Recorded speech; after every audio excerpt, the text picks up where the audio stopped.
శ్రీనివాస్ గారు, ప్రభాకర్ గారు ఏం చెప్తారు? 6,70,000 కోట్లు అప్పులు తెచ్చారు. అది అధికారులు ఇచ్చిన లెక్క, మేమే సొంతంగా పుట్టించిన లెక్క కాదు. అఫీషియల్స్, అప్పుడున్న అఫీషియల్స్, ఇప్పుడున్న అఫీషియల్సే, government officials. It's a continuous process. కాబట్టి ఏం తెచ్చారు, ఏం చేశారు? ఆ అప్పులు ఇచ్చినటువంటిది ఏ రకంగా అబద్ధాలు బయటికి వదిలారు అనేటువంటిది లెక్కలతో సహా ఇవాళ చూపించినారు మా వర్కింగ్ ప్రెసిడెంట్ గారు. 5 సంవత్సరాలుగా చెప్పిందే అబద్ధం చెప్పి చెప్పి గోబెల్ని మించిపోయింది కాంగ్రెస్ పార్టీ. చాలా సందర్భాల్లో బహుశా మన చర్చల్లో కూడా ఒక మాట అనుంటారు వాళ్ళు. కాళేశ్వరం పేరు మీద 1,00,000 కోట్ల అవినీతి చేసిండ్రు, 1,00,000 కోట్ల అవినీతి చేసిండ్రు అని పదే అబద్ధాలు మాట్లాడారు. మచ్చుతునుకగా నేను ఒక ఉదాహరణ చెప్తున్నాను. వాళ్ళే నిన్న వాళ్ళ వైట్ పేపర్లో 97,000 కోట్లు మాత్రమే, అదే అంటున్నాను నేను, 97,000 కోట్లు, నేను అదే సార్ 97,000 కోట్లు మాత్రమే దాని మీద అయినటువంటి ఖర్చు అని. మరి 1,00,000 కోట్ల ఏమంటారు అక్రమాలు చేసిరు అనేటువంటిది అబద్ధం కదా, ఇంకా అది తేలిపోయింది కదా.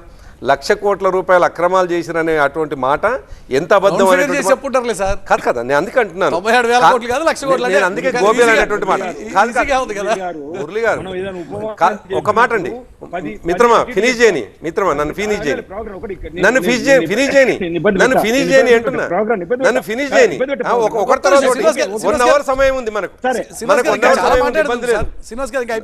1 అవర్ సమయం ఉంది, మీకు అసెంబ్లీలో 5 ఏళ్ల సమయం ఉంది, చాలా మాట్లాడుకోవచ్చు. అయితే నేనేమంటున్నానంటే, నేను మచ్చుతుంది కానీ మాట ఎందుకంటున్నానంటే, 1,00,000 కోట్ల అవినీతి అనేటువంటిది అబద్ధం అనేటువంటి మాట తేలిపోయింది కదా. 97,000 అనేది ఖర్చే వెట్టకంగా 1,00,000. అయితే కాంగ్రెస్ ఎటువంటి అవాస్తవాలని ప్రపంచానికి చెప్పి ఓట్లేసుకుందని చెప్పడానికి చాలా సింపుల్ అండి. బడ్జెట్ అప్పులు ఎన్ని? 3,89,673 కోట్లు. ఇది పేపర్ మీద వీళ్ళు అధికారంగా, వీలైతే ఆది శ్రీనివాస్ గారు రాసుకొని, వీలైతే మళ్ళీ తెప్పించుకోమని చెప్పండి. పాత బడ్జెట్ రుణాలు వచ్చేసి 72,658 కోట్లు. ఈ రెండు తీసేస్తే 6,70,1,000 కోట్లు, 757 కోట్లు అనేటువంటిది అబద్ధం అని చెప్పడానికి నేను అదే అంటున్నాను. నేను అది తీసేయాలి. శ్రీనివాస్ గారు ఒక మాట వినండి, నేను లెక్కలు చెప్తున్నా మిత్రమా, దయచేసి. అరే కార్పొరేషన్ కూడా చెప్తున్నట్టుంటే మీరు వింటలేరు. అదే మీకు ఇంకా 5 ఏళ్ళు మాట్లాడే అవకాశం ఉంది అంటున్నా, విను దయచేసి. నేను విన్నది ఏదైనా తప్పు ఉంటే మీరు మంచిగా రాసుకొని మళ్ళీ వివరంగా మీరు చెప్పేది కూడా చెప్తున్నా అంటున్నా. అయితే స్థూలంగా బడ్జెట్ రుణాలు ఏంటంటే 3,17,015 కోట్లు మాత్రమే చేసినటువంటి అప్పులు.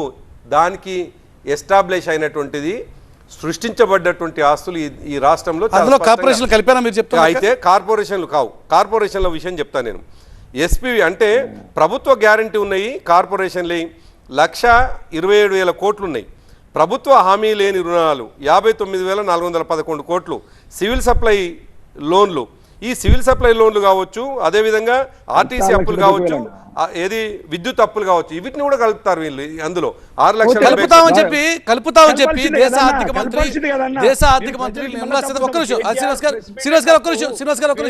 శ్రీనివాస్ గారు ఈ ప్రశ్న కరిప్రభాకర్ గారికి ఒక్క నిమిషం. శ్రీనివాస్ గారు 6,71,000 మీరే చెప్తారు కానీ